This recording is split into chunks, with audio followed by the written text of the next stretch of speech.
I'm pulling out a driveway. We all know what that means. It's time from the drive to work. Okay. Today, I'm going to talk all about conventions. So one of the things that we do in the game industry is we have lots of game conventions. Not all of them are exactly game conventions. Some of them are broader, but games are part of it. And so one of the things that we do is we go to a lot of conventions. We being Wizards goes to a lot of conventions. And I personally have been to a lot of conventions. And it dawned on me that there are a lot of interesting focal points in Magic that all sort of revolved around different conventions. So I'm going to talk about different gaming conventions and the roles Magic interacted with them. So hope you guys enjoy it. So we're going to start with Gen Con. So Gen Con is a convention, I think it's now held in Indianapolis. It used to be held in Milwaukee. So before Dungeons & Dragons was owned by Wizards of the Coast, it was owned by a company named TSR. I don't know what that stands for. That's a good trivia question, but I don't. So TSR was in Wisconsin. I think they're in Milwaukee. Anyway, they started a convention, I think it was back in the 70s, as a role-playing convention, mostly for Dungeons & Dragons. But over the years, it sort of grew and became, at its core, it's a role-playing game convention, but it's become more than just that. And there's a lot of other games and stuff there. And I think Gen Con is the biggest gaming convention, I think, in the U.S. Anyway, so Gen Con has a bunch of ties to Magic. So let's talk about that.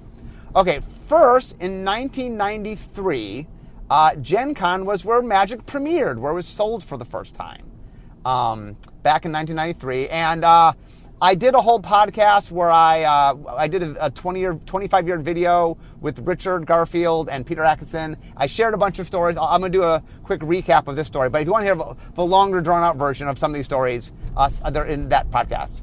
But anyway, basically what happened was the convention started on Thursday, and the product had been sent from Belgium to Seattle, and then was being rerouted from Seattle to Milwaukee. And it didn't get there on Thursday when the convention started, and I think it didn't get there until the middle of the day on Friday. And all the people waiting went down to the loading dock to help carry it back so they could buy it. Anyway, it was a smash hit in '93. It was sort of the hot game of the convention. And Magic made a big, bold start. Interestingly, later that year, my first time seeing Magic was actually at San Diego Comic-Con, which I'll talk about. And then my first time buying Magic was at OrcCon, which is a Los Angeles-based game convention. Anyway, so Gen Con in 93 had the premiere of Magic. So 94 Gen Con was the first World Championship was held there. Zach Dolan from the United States defeated Bertrand Lestray of France. Zach's car broke down on the way to the tournament, but he hitchhiked or something. He somehow got to the tournament, ended up winning and becoming the first world champion. Interestingly, I flew myself to Gen Con 94 because at the time I was writing the puzzles for the Duelist, but I wanted to do more. And so I flew myself because I knew Catherine Haynes, the editor-in-chief of the Duelist, was going to be there. And while I was there, I got a chance to meet her. I pitched her on some ideas for some articles. I actually wrote 2 articles at that Gen Con 94.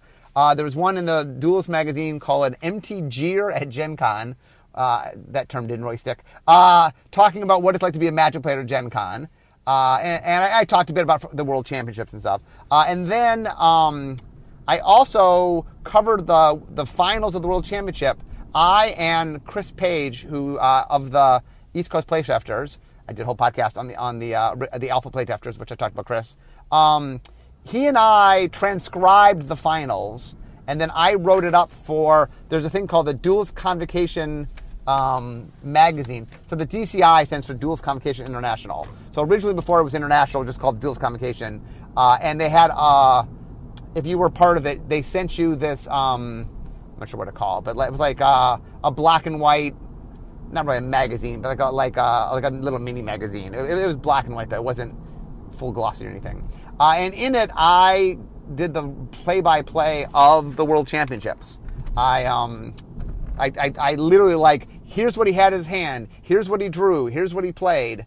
And at the time, the rules were we weren't allowed to list the deck lists. I would later list the deck lists. I kept them and I later put them in a duel list. But at the time, so kind of to know what the decks were, you had, like, I commented every card that got drawn and played so that you could kind of piece the decks together by looking at, it didn't tell you everything, but between the 3 games, it gave you a pretty good sense of what the decks were doing and probably most of the deck lists, if not all of the deck lists. The other big Gen Con moment for me was Gen Con of 98. That was where we had the pre-release for Unglued. We were coming out, so Unglued was in many ways the first supplemental product at a time in which we didn't really have the verbiage for a supplemental product.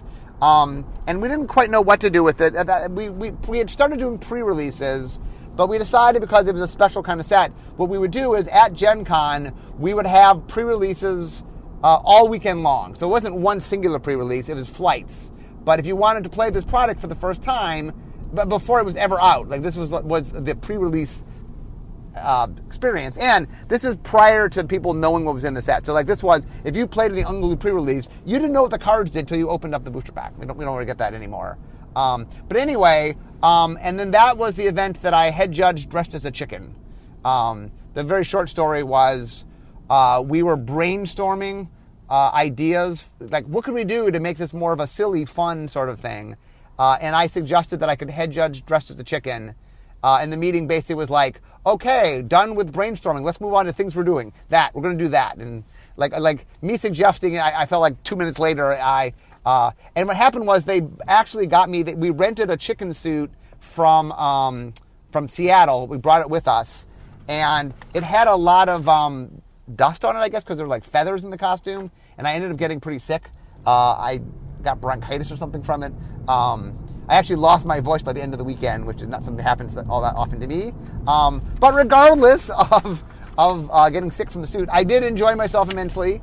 Unglued everyone really had fun at the pre-release, and I think I took a lot of pictures with people, me dressed as a chicken. So anyway, that is Gen Con. Gen Con. Oh, the other Magic-related thing is Peter Atkinson, who was one of the original founders of the company and the CEO for quite a while.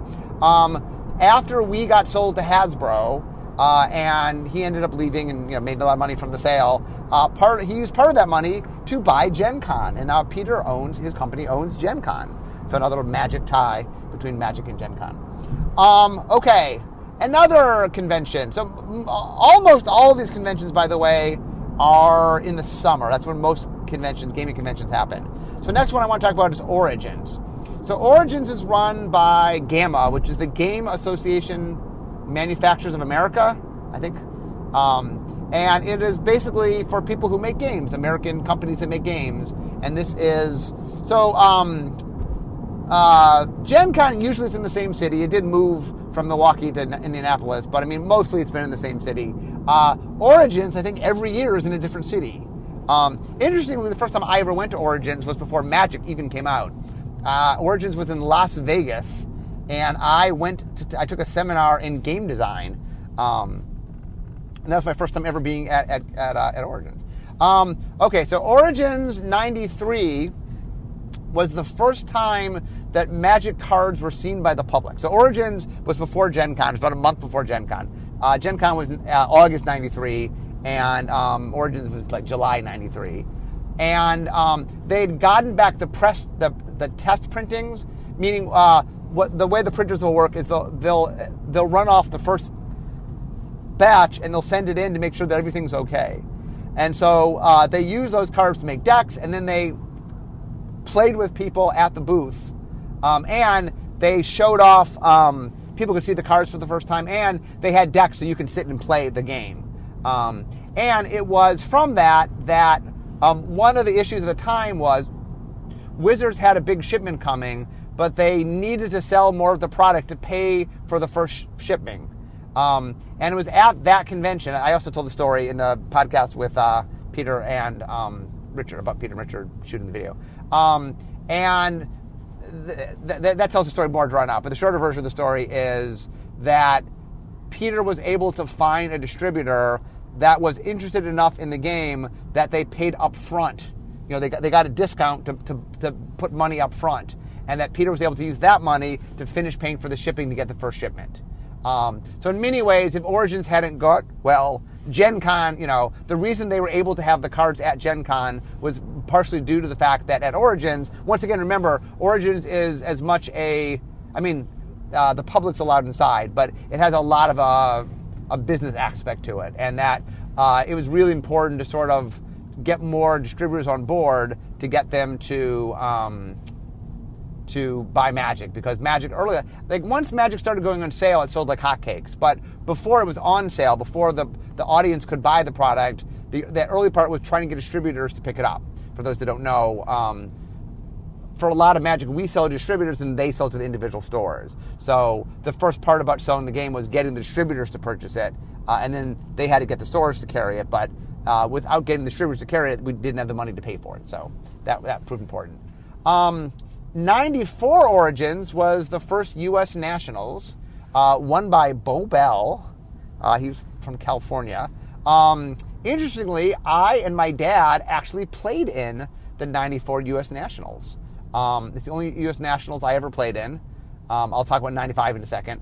So what happened was, it was in San Jose. My dad lives in Tahoe, and I lived in L.A. at the time. So he and I met up in San Jose. And so the story I always tell is, so Steve Bishop. Interestingly, I talk about how a lot of my early Magic was convention-oriented. The first time I saw Magic was at San Diego Comic-Con. The first time I purchased Magic was, I think it was called OrcCon. And then LA has 3 game conventions, at least they did 20 years ago. One around Memorial Day, one around Labor Day, and one in the winter. And the winter one is the first time I met anybody from Wizards of the Coast. In fact, it was Steve Bishop, first time I'm about to tell the story about. And Steve Bishop, at the time, he was part of the events crew. He ran events, organized play.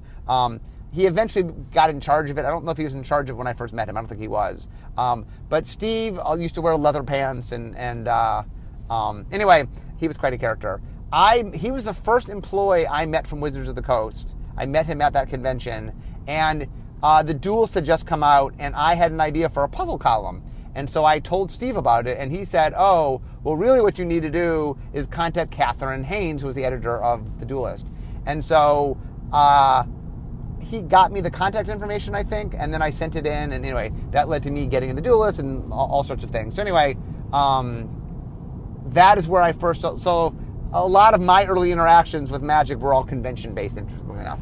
Okay, back to Origins. So 94 Origins was the U.S. Nationals. So Steve Bishop stands up at the beginning of the tournament and says, okay, for this tournament that's just about to begin, we are not allowing any cards in it that have an expansion symbol. So at the time, Arabian Nights and Antiquities were out and revised, although core sets didn't have expansion symbols. So if you had a card from Arabian Nights or from Antiquities, you weren't allowed to play it. But, here's the tricky part, some of the cards got reprinted in Revised, and Revised didn't have an expansion symbol. So if you had one of the cards that was in one of the Arabian Nights or Antiquities, but was reprinted in Revised, you were allowed to have the Revised version, but not the version from Arabian Nights or Antiquities. So Bo Bell was playing a discard deck, and he had 4 of the rack that was in Antiquities. And so he needed, and the rack got reprinted in Revised, he needed 4 racks. My dad, I think, had 4. Anyway, my dad traded Bo Revised versions for, I'm not sure what the trade was. But anyway, really obscure trivia, in the winning 94 U.S. national decks, the 4 racks in that deck were my dad's that were traded away. Very insignificant, but part of the story. So a year later, 95 Origins, which was in Philadelphia, we had the 95 U.S. Nationals. That's the one where Mark Justice defeated Henry Stern. Also, the top 4 was those 2 plus Mike Long and Pete Lyer, all of which would go on to be Pro Tour players. They would be that would be the first U.S. team, and they won. It's the first time there was a team competition at all. And even then, 95 Worlds, which was held in Seattle, I did a whole podcast on 95 Worlds. We didn't really have a team competition, but I kept track of all the stats. And so America won. There was no prize, but America won it the first time. And in fact, they won. America's average was the cutoff for top 8 because 2 of them, both Justice and Stern, made the top 8 of 95 nationals. In fact, they both made the semifinals. They were 3rd and 4th, respectively. Okay, so 95 Origins is the first time we ever filmed a finals. We had cameras there. I was actually the spotter. I was on stage. The reason I didn't play in 95 nationals, by the way, was somewhere between 94 and 95, they decided that they wanted my puzzles to use cards from upcoming sets. Since the magazine came out every 2 months, that they didn't want to always have to wait for my puzzles to have cards. Like, they wanted to make sure that I had the most recent cards. But that meant that I had to work ahead of time, so I had to see cards before they came out. So they used to send me the God books of the cards. The God books are just a printing of like all 9 cards per page that had pictures of all the cards so that I could see all the cards. And this allowed me to make puzzles ahead of time. But because I was seeing stuff ahead of time, I wasn't allowed to play in tournaments, so I started judging. And so I, in fact, was one of the judges for 95 regionals in Los Angeles, the one that Henry actually didn't win that. A guy named Joel Unger won that. But Mark Justice came in second at that and qualified for the World. And then Henry qualified, I think, on Pro Points. Or not Pro Points, sorry, Pro Points didn't exist yet. On rating, I think is maybe what he applied on. Anyway, so 95 Nationals. That's also the tournament, have you ever heard this story, where the player meeting lasted 3 hours, where they hashed out how exactly they were going to play. There was a sealed portion, and they ended up, the compromise was, it was like a giant, it was just a lot of cards for the sealed portion. Anyway, some of the early tournaments had a lot more quirks to them than later on. So Origins would be the home of U.S. Nationals for many years, 5-6 years. Probably the most famous. So have you ever heard me talk about, there was a finals between Mike Long and Matt Lindy. Matt Lindy ended up winning. That I have said it was might be my pick for the best match of all time. Just as far as excitement and the crowd and basically, for those that don't know the story, and somewhere I've told the longer version, but the real short version is Mike Long is the person that everyone loves to hate, and Matt Lindy is a young kid who would later on have other top 8s. He was a good player, but he was a young kid at this point, and it's the finals, and it's who's going to become the U.S. national champion? This fresh young upcomer, or the evilest man in Magic, Mike Long. And so the commentary, Chris Bakula and Brian Weissman were doing the commentary, because at the point I had been doing commentary at the Pro Tour. And the audience was this giant room, and then 3 football fields away, in behind multiple doors in a studio, they were shooting the live action. The audience was watching it far away with the commentators in front of them live giving commentating. And they did a really good job of setting up that basically the final game mattered on, Mike was playing, I think, Prosperous Bloom, and he had one moment of weakness where if Matt Lindy had the right card at the right moment, it was the one opportunity where he was going to beat him. Mike had to let it down his guard for one turn, and if Mike, I think it was in advance or something, if Matt Lindy had the right card, he was going to beat Mike. But otherwise, Mike was going to win, and if he won, he was going to be the U.S. national champion. And Chris and Brian had done a great job of setting up that what was going on. And so when the moment happened on screen, everybody in the moment understood the meaning of the moment. And so the audience screamed so loud when he played the card that, when he drew the card. When he drew the card, the audience was so excited and made such a loud noise that Mike Long, 3 football fields away, realized that he had lost the game, that he had the card he needed.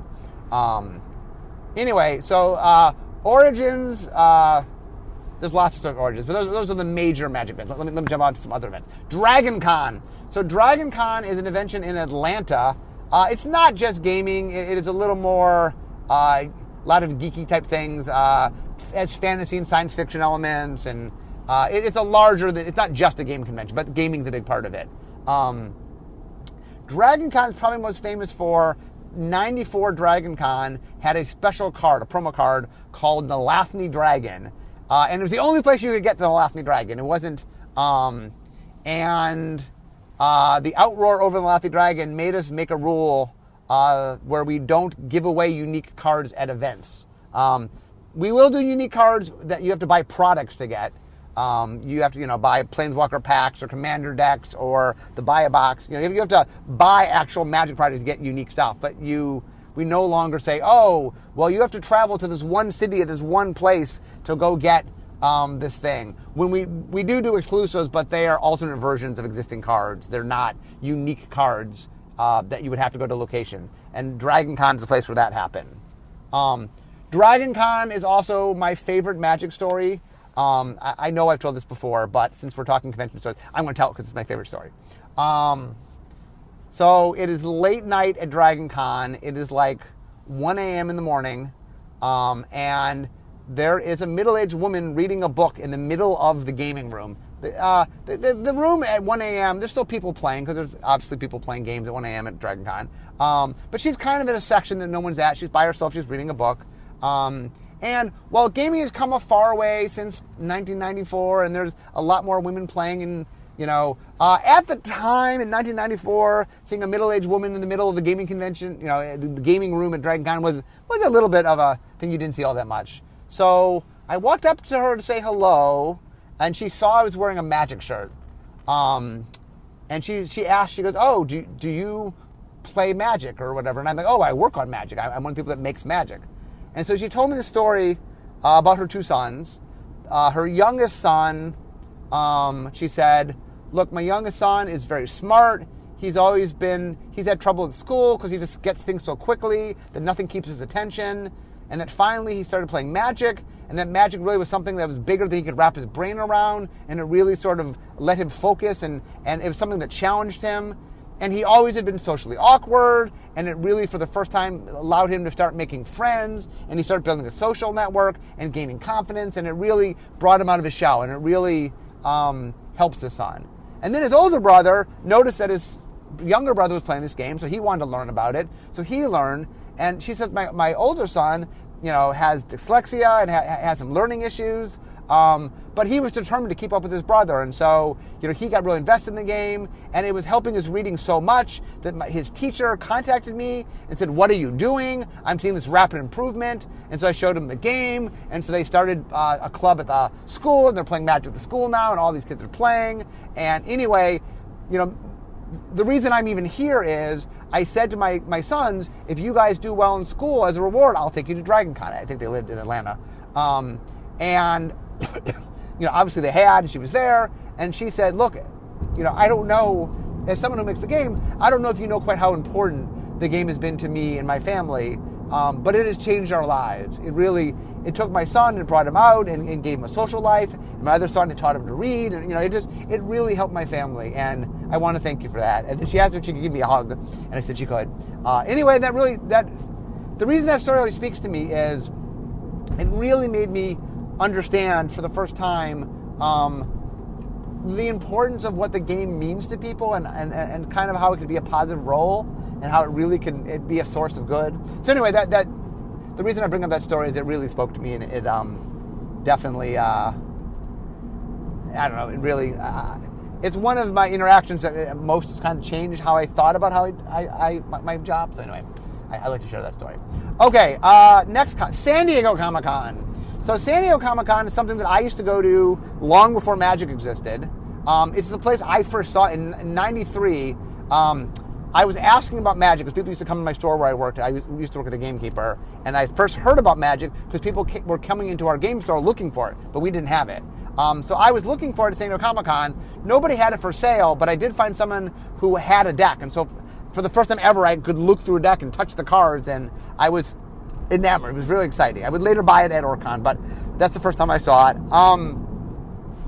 I think 94 is the first time that I hung out at the booth and got to meet more people. It might be the first time I met some R&D Both 94 and 95, I helped out at the booth when I was there at the Wizards. The Wizards had a booth back then. And then once I started working at Wizards, I would start flying out. So in the early years, we would go. Then at some point, we stopped. Wizards stopped going to San Diego Comic-Con, I think, for a while. Anyway, my friend Michael Ryan, the one who co-created the Weatherlight Saga with me, many years ago, I don't know, like 12 years ago, like he was going for his job and he had a hotel room. It's like, hey, come with me. I already got a hotel room. You can stay in my hotel room. And I went down, I had a blast, and then I started going every year. And at some point I went to Elaine Chase, who at the time was the brand manager, now is the vice president of Magic Brand. And I said, do you mind if I run a Magic panel? And she said, fine. And then for a bunch of years, we'd send down a whole bunch of people, and our Magic panels had like 4 or 5 people on them. And then we cut back, so I said, well, I'm going to go anyway. Do you mind if I just run a solo panel? They said, fine. So I've been running a solo panel for the last 4 or so years. But anyway, San Diego Comic-Con, we started doing a Magic exclusive there. We've done the exclusive there for 5 or so years. Usually what they are is, usually they're Planeswalker cards, but I mean pre-existing ones, just with new treatments on them. We've tried some of the early ones where there's weird black treatment, for like black on black. And then we did some other ones where they were stylistic. When we did Shadows of Innistrad, it was the Gatewatch as zombies with Liliana controlling them. Then with Amonkhet, it was kind of a hieroglyphic sort of looking thing. Then with Dominaria, it was the Gatewatch posing in front of stained glass, where the stained glass represented characters that were in the same color as them, that there's a thematic tie to them. But anyway, San Diego Comic-Con has definitely been a place where, you know, it's once again, it is not a game convention. It is a comics convention with a lot of pop culture aspects, but there's a gaming component of it. And there's always events run. Sometimes we run events in stores fronts. Now we tend to run it in usually the Marriott, usually it's the Marriott, with the next door, the thing next door. We have a big gaming area. But that is San Diego Comic-Con. Next, PAX. PAX stands for Penny Arcade Expo. So that so what now they call PAX is spread out. Originally there was just one PAX. It was in Seattle. And now they call it PAX. They called it PAX Prime for a while. Now I think they call it PAX West. There's a PAX East that is in Boston, I believe. There's a PAX South that I think is in Austin. And there's a PAX Australia, I believe. At least they've had a PAX Australia. Anyway, there's there's now a bunch of different PAXs. PAX is more centered on video games. I mean, it's a gaming convention, but it's more geared toward video games. Although there's some tabletop there, and we're there. I mean, also we obviously have a video game component with Magic the Gathering Arena and Magic the Gathering Online. Anyway, PAX has fluctuated. In the early days, we had a booth. Then we started doing a thing where we had a party. And for many years, we had a party, and then we'd reveal the new set at the party because the timing worked out where it was the right time to start showing off things about the fall set. So for many years, we had a party. Then for a few years, we sort of took over a giant space. For Rise of the Eldrazi, the World Championship was there. And we had a giant Eldrazi bursting out of the convention hall and smashing a police car. And we had a big show where we broadcast live. I was on air with Will Wheaton, talking about Battle for Zendikar. And there was we had a bunch of Magic celebrities that you could play Magic with. I was one of them, and we were playing the Eldrazi. You had to beat us. And then the next year for Kaladesh, we rented out the whole theater, and we had a big show that we aired online where I introduced all the Kaladesh mechanics. And there was a big show. That wasn't just me, but I did the mechanics part. And then also the World Championship was there that year as well. Recently, we haven't done quite as much. I'll get to HasCon in a second. HasCon was the following year, and that ended up pulling a lot of our resources. But anyway, PAX is still something that we do panels there. I mean, we kind of go up and down how much we do there, depending on what other stuff's going on. But it's definitely, because it's in our backyard, Magic usually has a presence. We usually have a booth. But it is sort of, how much we do there depends upon a lot of other factors. Which gets us to HasCon. Oh, by the way, so some of these, I have done podcasts on some of the early worlds which took place at Gen Con. Every year that I've gone to San Diego Comic-Con since I've had my since I've had my podcast. My panels are older than the podcast. I've done a podcast on San Diego Comic-Con every year. PAX, every year that we did a major thing at it that I was at, I did a podcast on PAX. And HasCon. So 2017 was the first HasCon. So HasCon was a convention that Hasbro put together. That's Hasbro properties.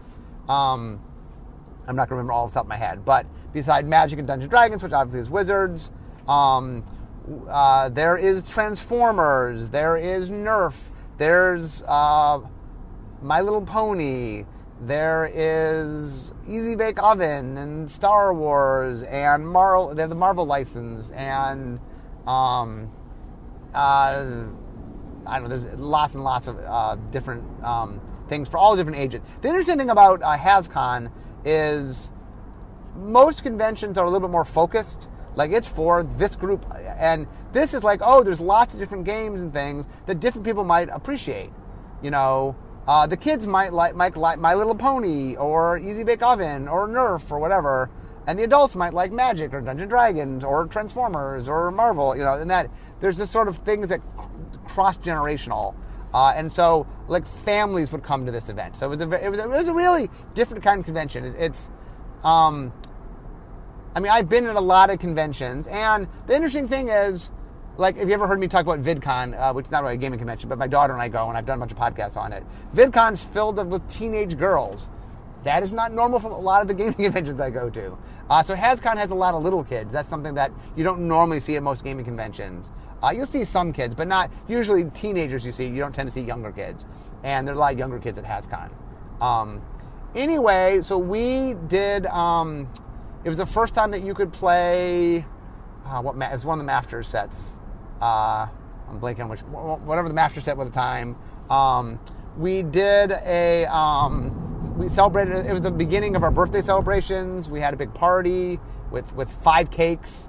Once again, if you listen to my HasCon, I go into much greater detail. But anyway, it was definitely a lot of fun, and there were a lot of events, and I got to meet a lot of people. And one of the interesting things for me is the farther I go from Seattle, the more there are people that I've never met before. Like, you know, in Seattle, most of the people who are Magic players in Seattle at some point have run into me, or a lot of them have, just because I go to events, and you know, it's not that odd to run into me at a Magic event, although. Back when we had the larger pre-releases, that would be easier to see me. But anyway, people in Seattle, it's not that odd to have seen me. But when you go to the other side of the country, I meet a lot of Magic players that I've never met before. And so it's a lot of fun, real exciting. And HasCon, the second HasCon, first HasCon was in 2017. I think it's every other year. So the next HasCon is 2019. And I'll officially announce that I am going to HasCon in 2019. So if you... are going to be there, I will be there, so hopefully I'll meet you. It definitely is a fun, it's a fun convention. If you want to listen more about it, I did a whole podcast on it. I didn't know quite what to expect, and actually, I'll admit, going into it, I was nervous that it might not all work out so well, and it ended up actually going great, so it was a wonderful event.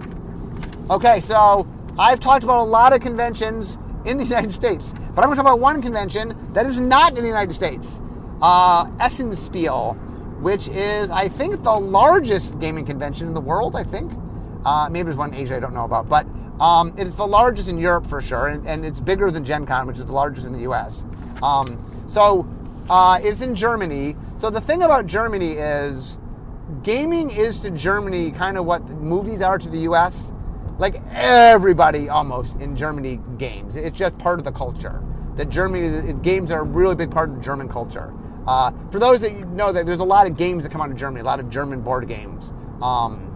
Like Settlers of Catan, for example, is a really famous German game that ended up coming over, becoming a big hit in the U.S. In fact, when I first played Settlers of Catan, it was in German because it didn't yet exist. Richard used to play a lot of German games with us after hours, and I got introduced to a lot of German games through Richard. One of which was... we called it Siedler. It was like Siedler der Catan because it's the German name. So I called it Siedler for many years before Even now, sometimes instead of saying settlers, I'll say seedlers because that's how I learned about it. Anyway, Essen is this giant game convention. And in the early days, Richard used to always go to it. And usually people would go to it. Peter and Richard and stuff would go. But I'd never been to Essen. And that one of my goals had always been that I wanted to go to Essen. Like it was one of the conventions that I wanted to go. And then in 2007, I don't remember how it happened, but we decided to hold what ended up being the last Magic Invitational at Essen. And it's when Tiago Chan won, Snapcaster Mage came from it. But anyway, I finally got a chance to go. And you know, the event ran all 3 or 4 days of Essen, but we had plenty of time to walk around, and it was it was huge. And there was it was such a big gaming convention that there were sections like this is this kind of game, and this is that kind of game. There's a whole section on family games. I bought a whole bunch of games that I brought home that my family played a lot of. In fact, there's a game that Richard introduced us to, which we just call the Ghost game. It's whatever Midnight Party is in German. I forget the name of it. It's Midnight Party is the name, but it's in German. I don't think the game's ever come to the U.S. And the idea is you're at a party, and then this ghost comes out, and you have to hide in rooms and not let the ghost get you. Anyway, Richard introduced us to the game, and I bought it at Essen and brought it home for my kids, and we played it many a time. But anyway, so Essen, we had the first, I think the Magic Invitational, we had held the Magic Invitational at many Grand Prix before. So, but I think Essen was the only, the previous 3 years, we had actually held the Magic Invitational at E3, the electronics, what is it? It's the Electronic Entertainment Expo, which is in Los Angeles, and it's mostly about video games. But Magic Online was the thing, and so to promote Magic Online for 3 years, we had the Magic Invitational at E3, and then it ended up moving to. Did it move to Essen next? Anyway, eventually it went to Essen. The last one was at Essen. I think it was E3 for 3 years, then it went to Essen, and Essen was the last year. But anyway, Essen is definitely something where early on, when Magic started spreading to other countries, that I know Essen, I'm not sure whether it was 93 Essen or 94 Essen. I'm trying to remember when Essen is. Magic was a big hit. The first Essen that Magic was at was a big hit. And a lot of the other, it's how they got a lot of the other countries to, because in other countries we have different distributors in those countries sell it. And so I know Essen was really important in the early days of helping to get Magic more international. And getting us, because we obviously now we're in 11 languages and we're in a lot of different places. Anyway, guys, I'm now driving up to work. That is just a bunch of conventions and how they all connected to Magic. So I think conventions are a big part of the gaming world, and there's no surprise that a lot of big events happen at conventions. You know, that when I tell stories about famous Magic events, a lot of them just were at conventions, because the conventions are a big part of the gaming world. So anyway, I hope you guys enjoyed my trip through the many gaming conventions and how they tie into Magic. But I'm now at work. So we all know what that means. It means it's the end of my drive to work. So instead of talking Magic, it's time for me to be making Magic. Hope you guys enjoyed today's show, and I'll see you next time. Bye-bye.